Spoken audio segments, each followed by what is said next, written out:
बिस्मिल्लाहिर्रहमानिर्रहीम। दीन इस्लाम दीन आफाकी का पैगाम कलंदर कश्मीर आफाकी से सुने। औज़ुबिल्लाहिमिनश्शैतानिर्रजीम बिस्मिल्लाहिर्रहमानिर्रहीम। या गौसे आज़म बामन बिसरो सामामदे किबलाए दीमदे कामाई मामदे। या गौसे आज़म बामन बिसरो सामामदे किबलाए दीमदे कामाई मामदे। कलंदर जुर्दो से लाइला कुछ भी नहीं रखता।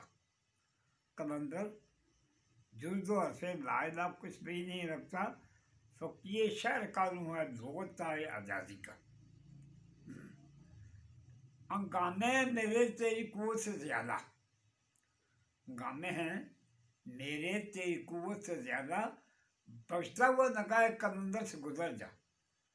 हंगामे हैं मेरे तेरी कुव्वत से ज़्यादा, बचता हुआ नगाह कलंदर से गुजर जा।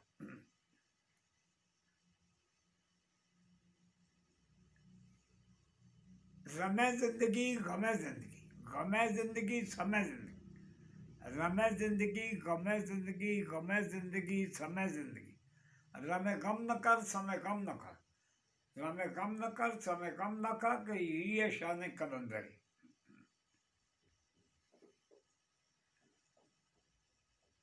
अल्लामा इकबाल साहब इरशाद फरमाते हैं,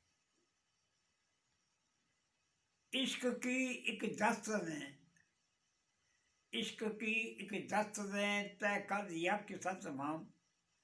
इश्क की एक दस्त ने तय कर दिया किस्सा तमाम। इस जहानों, इश्क की एक दस्त ने तय कर दिया किस्सा तमाम। इस जमीनों आसमां को बेकर समझा में।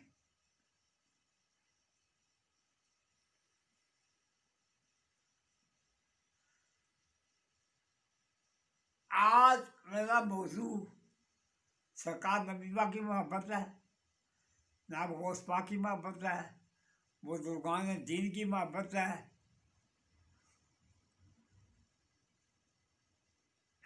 और असल हकीकत भी ये है कि जब तक इंसान खुदा को ना पाए, नबीबा को ना पाए, सरकार गौसपा को ना पाए, बुजुर्गान दीन को ना पाए, इंजाम बहार ना पाए, तो बाकी जो है रफड़ कपड़ी है। असल मकसद यही है ना कि इंसान मंजिल मकसूद पर पहुंच जाए। असल इंसान मंजिल मकसूद में पहुंच जाए, यही चीज़ है। एक आदमी करता है, नमाजें पढ़ता है, रोजे रखता है, हज करता है, ज़कातें देता है, मसले करता है, मसाइल करता है, तहसील पढ़ता है, लेकिन एंड जो है वो दुरुस्त नहीं होता अगर, तो फिर क्या फ़ायदा। किसी फिलासफर ने कहा, all is well that ends well, all is well that ends well। जिस चीज़ का इंजाम बहार हो वही दुरुस्त होती है। एक आदमी चलता है, दौड़ता है, भागता है, छलांगे लगाता है, लेकिन रस्ते में जाकर गिर जाता है तो कोई फायदा नहीं।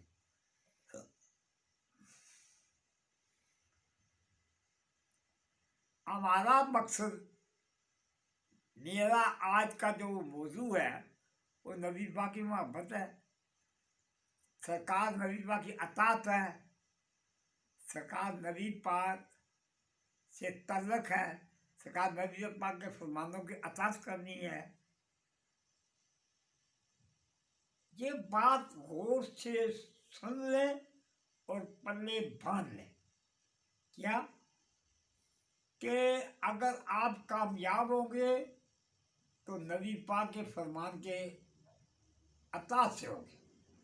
नबी पाक के जो अरशादात हैं उनकी अतात करेंगे, आप कामयाब होंगे। आपको अल्लाह मिल जाएगा, आपको कुरान मिल जाएगा, आपको हदीस मिल जाएगी, आपको बुजुर्गान दीन मिल जाएंगे, आपको ईमान मिल जाएगा, आपको इखलाक मिल जाएगा, आपको दुनिया और आखिरत के नियम से मिलेगी। लेकिन शर्त ये है कि नबी पाक की अताअत कीजिए। इस नुक्ते को अल्लाह ने कुरान में भी बयान फरमाया है। अल्लाह ने फरमाया है अतीउल्लाह, अल्लाह की इताअत करो। पहले अल्लाह ने यह फरमाया कि अतीउल्लाह, अल्लाह की इताअत करो। इसके बाद अल्लाह ने फरमाया अतीउर रसूल, नबी पाक की इताअत करो। उसके बाद फरमाया वो उलिल में मिनकुम, जो तुम में सारे अमर हैं, जो तुम में अल्लाह वाले लोग हैं, फ़कीर लोग हैं, वलील्लाह लोग हैं, और आदम बाअमल है। और साथ ये कि आदम बादशाह हो, ये जो जालिम बादशाह है, मतलब ये हुआ है, यजीद हुआ है, कि बावजूद इसके कि ये हज़रत अमीर माविया रज़ी अल्लाह तआला अन्हु के का बेटा था, लेकिन इसने जो काम किया ना, वो ऐसा काम किया कि सब कुछ आमाल का पट्टा बांध दिया।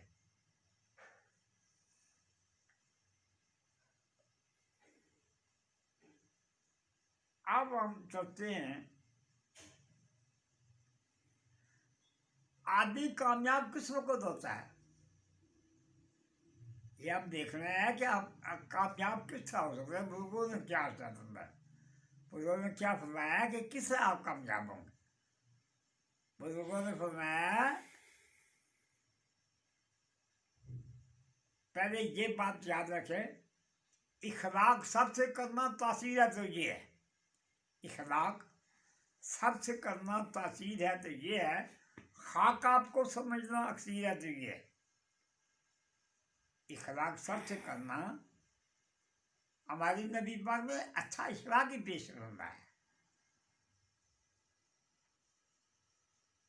इखलाक सबसे करना तासीर है तो ये है, खाक आपको समझना अक्सीर है तो ये है। सब काम कर देना, सब काम कर देना तकदीर के हवाले, अल्लाह के हवाले। सब काम कर देना तकदीर के हवाले, नज़दीक अकलों की तदबीर है तो ये है। लम्हे तकदीना करनिया, लम्बे तबे तस्वे जिगड़े, लम्बे तबे चिगड़े, ये नहीं, अच्छा इखलाक पैदा करें, अच्छा इखलाक पैदा करें, अच्छे काम करें, जो कुछ नबी पाक ने अरशाद फरमाया है उसकी अताअत करें, तो क्या होगा, अल्लाह भी खुश हो जाएगा, अल्लाह की मखलूक भी खुश हो जाएगी, आपका मामला भी सीधा हो जाएगा। यहाँ बात सुने अच्छे इखलाक की। नबी पाक एक दिन एक दरख्त नीचे आराम फरमा रहे थे। नबी पाक एक दिन दरख्त के नीचे आराम फरमा रहे थे। एक गैर मजहब काफिर का वहां से गुजर हुआ। उस काफिर ने जब देखा ना कि नबी पाक दरख्त के नीचे आराम फरमा रहे, सो रहे, उसने सरकार नबी पाक को हाथ में तलवार पकड़ी हुई, वो जगाता है, नबी पाक को जगाता है, अठाता है, बेदार करता है, ख्वाब में से बेदार करता है।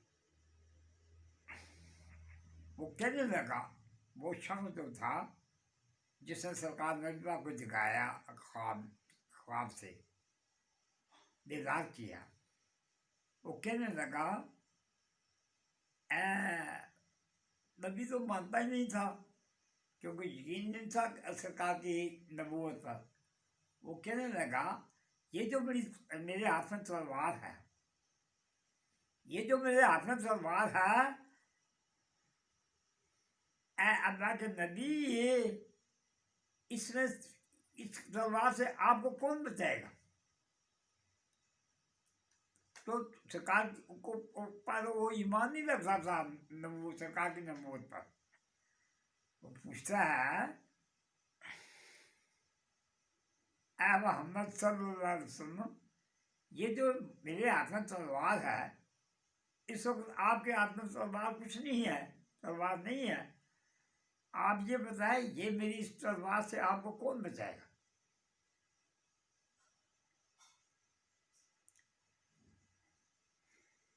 नबी पाक का एक मौजूदा था कि काफर और मुनाफिक पर, काफर और मुनाफिक पर 3 मील की दूरी से सरकार का रूप पड़ जाता था। यानी सरकार के मौजूदात में ये बात भी आई है कि 3 मील की दूरी से, 3 मील की दूरी से सरकार नबी पाक का रूप मुबारक काफर पर मुनाफिक पड़ जाता। एक सरकार का ये मौजूदा भी था कि आग के वजूद मुबारक पर मक्खी नहीं बैठती थी, आग के वजूद मुबारक पर मक्खी नहीं बैठती थी। एक मौजूदा सरकार का ये भी था कि जनाब जब लोगों में चलते थे तो सरकार तशरीफ ले जाते थे, तो सब लोगों में से आप बुलंद नजर आते थे। मतलब 10 लाख आदमी है, वो आपके साथ चल रहा है, 50 लाख बंदा चल रहा है, लेकिन सरकार सबसे ऊंचे नजर आते थे। ये भी आपके मौजूदात में शामिल है कि आप तमाम मखलूक में जो चलने वाली होती थी सरकार के अंदर, उसमें से सबसे बुलंद नजर आते थे। ये आपका, ये किसका, ये शान जी के वो नई पास ऊंचा दिखाई दे। नई पाक तमाम मखलूक में जो सरकार के साथ चलती थी उसे बुलंद नजर आते थे। एक और जनाब का बोलता है कि सरकार के साथ अब जो जो लोग चलते थे, जो बुजुर्ग चलते थे, जो असील चलती थी, उनमें से कोई भी आपसे आगे नहीं निकल सकता था। जब जनाब चलते थे, तशरीफ कहीं नहीं जाते थे, तो तमाम मखलूक में से सबसे आगे आप होते थे। कोई बंदा ऐसा नहीं होता था जो जनाब नबी पाक से आगे निकले। ये भी सरकार के मौजूदात में है।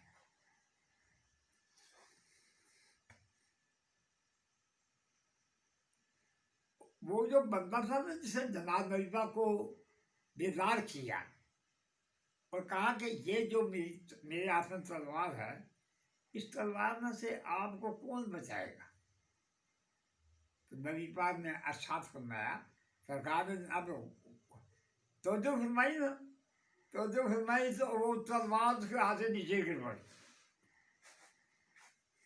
सरकार के रूप से, सरकार के रूप से वो तलवार उस आदमी जो बेदीन था, दीन से खारिज था, मुनकर था नबी पाक का, उसके हाथ से वो तलवार गिर पड़ी। हमें तलवार उसने खुद पकड़ी हुई थी, लेकिन सरकार के रूप से उसके हाथ से तलवार गिर पड़ी। जनाब नबी पाक ने वो तलवार उठाई, जनाब नबी पाक ने तलवार उठाई और उस शख्स को कहा कि अब बताओ, तुम्हें मेरी तलवार से कौन बचाएगा?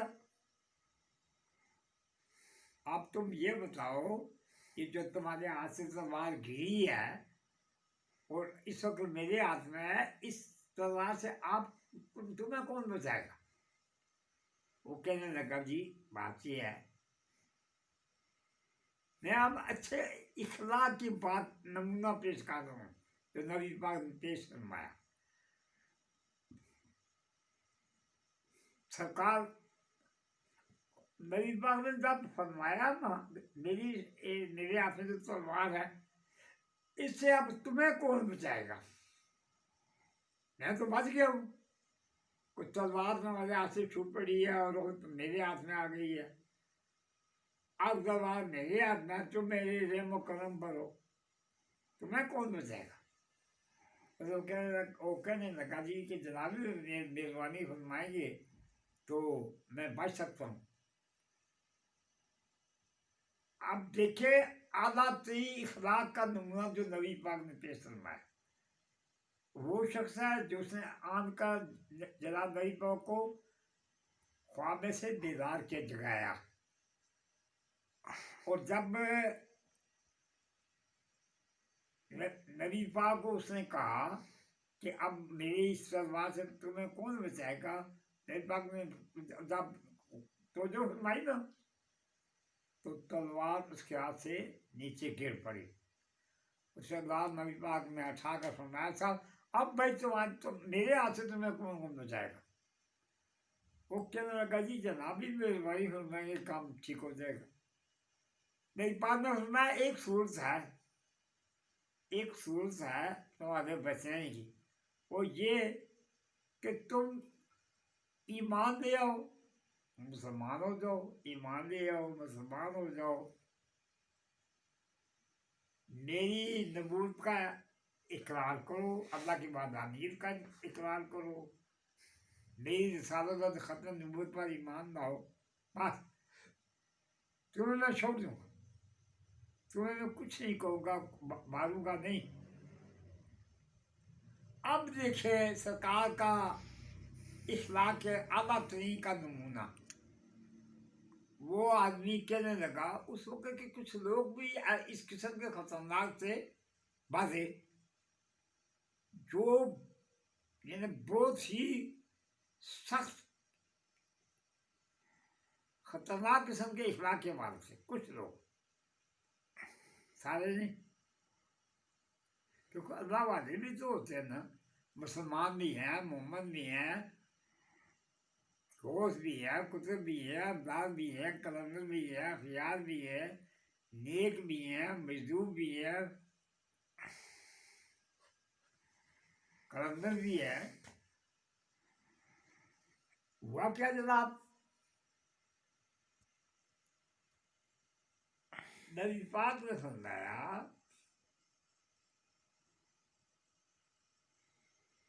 उसने जब इनकार किया, मैं ईमान नहीं लाऊंगा, मैं आप पर ईमान नहीं लाता,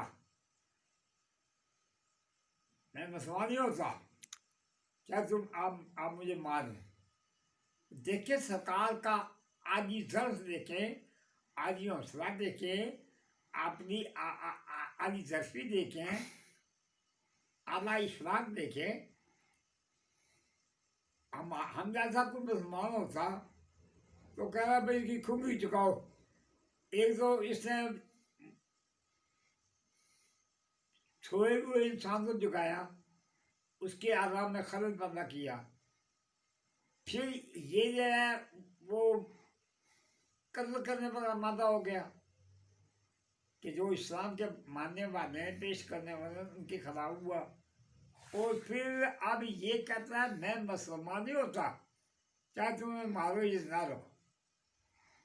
देखे नबी पाक का इखलाक आलिया, आली जर्फी, बुजुर्गी, शान, नमूद का मकाम, इखलाक का आला मकाम। सरकार बड़ा क्या होता, सरकार ने उस काफिर को कहा तुम्हें अदालत है, तुम ईमान लाओ, अगर लाओ तो ठीक है, अगर नहीं लाते तो फिर तुम्हें अदालत तुम जा सकते हो, तुम जा सकते हो। ये कितनी बड़ी बात है कि सरकार सोए जनाब आराम फरमा रहे थे, इस्त्राब फरमा रहे थे, आराम फरमा रहे थे, सरकार को जगाया, फिर सरकार ने फिर नरमी पेश की, कहता ठीक है ये जो तलवार तुम्हारी है मेरे आप मेरे हाथ में है, तुम जिस ईमान दे रहा मुसलमान हो तो आपको कुछ नहीं कहेंगे, मानेंगे नहीं। कोई आज के किस्म का कोई मुसलमान आज का मुसलमान होगा, कह रहा अभी इस बंदे की खूंगी चुकाओ, इसकी खूंगी चुकाओ, ये बंदा इतना खतरनाक है। एक तो पहले जब बंदा सोया, जब सरकार नबी पाक सोए तो आराम से जगाया, फिर सरकार ने नरमी फरमाई, सरकार नबी पाक ने नबी फरमाई कि तुम ईमान ले आओ तो आपको हम छोड़ देंगे, माफ़ कर देंगे, लेकिन साथ ही हम मुसलमान। उन्हें यह बात भी नहीं मानी। एक तो झुकाया जनाब को, फिर जनाब ने कहा कि तुम ईमान ले आओ, उस ये बात भी नहीं मानी। तो फिर नबी पाक क्या फरमाया? नबी पाक फरमाया जाओ मैं आपको हम छोड़ते, हम आपको माफ़ करते हैं, चाहे ईमान लाओ या ना लाओ वो बात की बात है, लेकिन इस वक्त आपको जो है हम छोड़ते, माफ़ करते। तो बयान करते हैं कि वो जो बंदा था ना, वो बंदा वो नबी पाक का कलमा पड़ा और मुसलमान हो गया। जहाँ मैं एक बात हज़रत अली मिर्ज़ा शेर खुदा की बयान करता हूँ कि हज़रत अली मिर्ज़ा शेर खुदा एक काफिर से जबरदस्त से जंग कर रहे थे, लड़ाई कर रहे थे।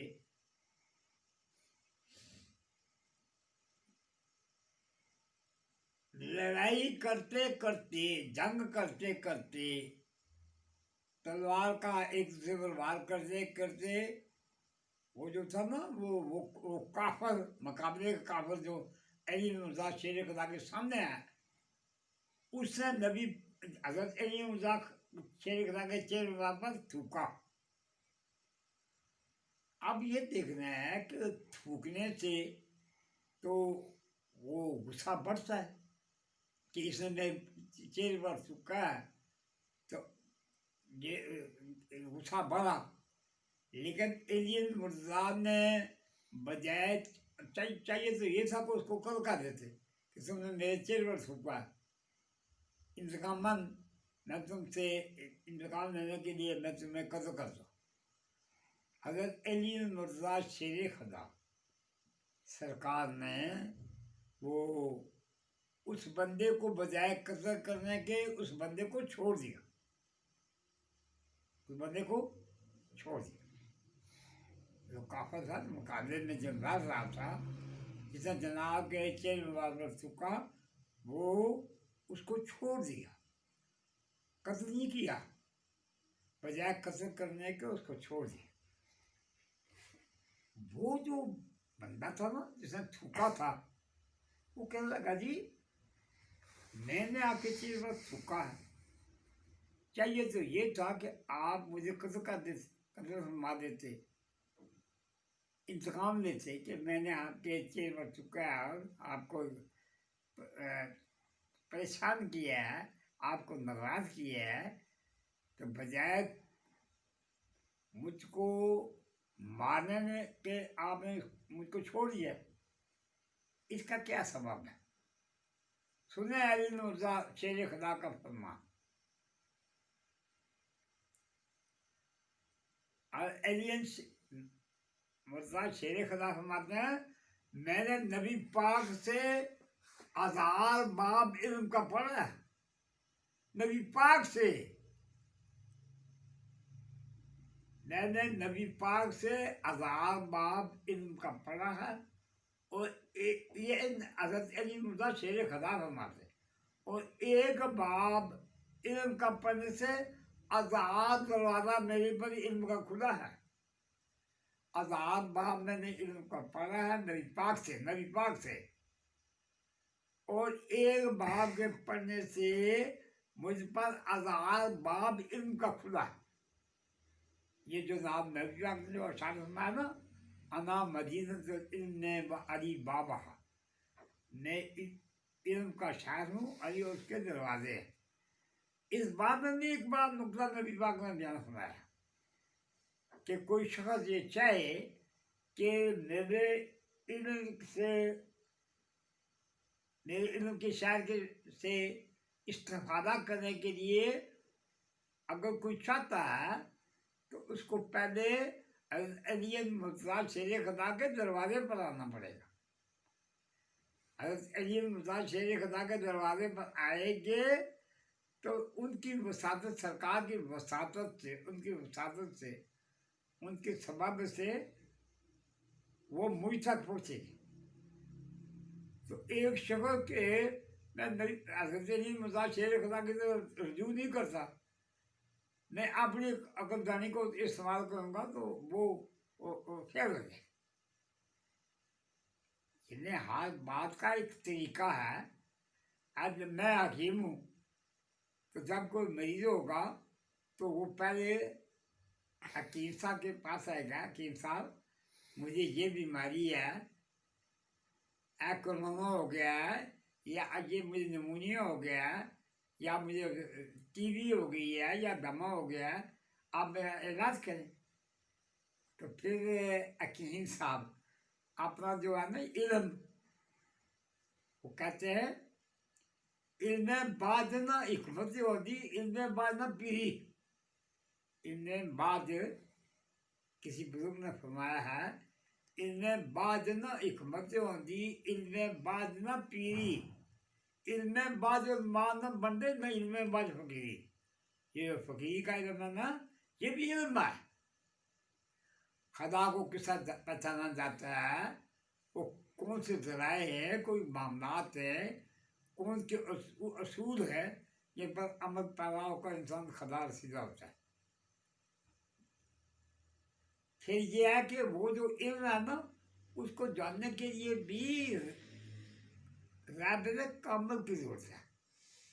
आजकल रैबिल कामल कम मिलते हैं, शैतान ज़्यादा मिलते हैं, बेईमान ज़्यादा मिलते हैं, गुनाह करने वाले ज़्यादा मिलते हैं, बदअकीदा लोग ज़्यादा मिलते हैं।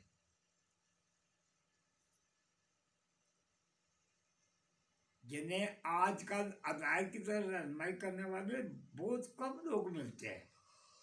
इनको आलम कहते हैं, आलम दीन कहते हैं, उनमें रब्बानी कहते हैं, शायद शीर कहते हैं, शायद पीर तरीक़त कहते हैं, शायद नज़र कहते हैं, बुजुर्गान दीन में कहते हैं, अल्लाह वाले कहते हैं, अल्लाह के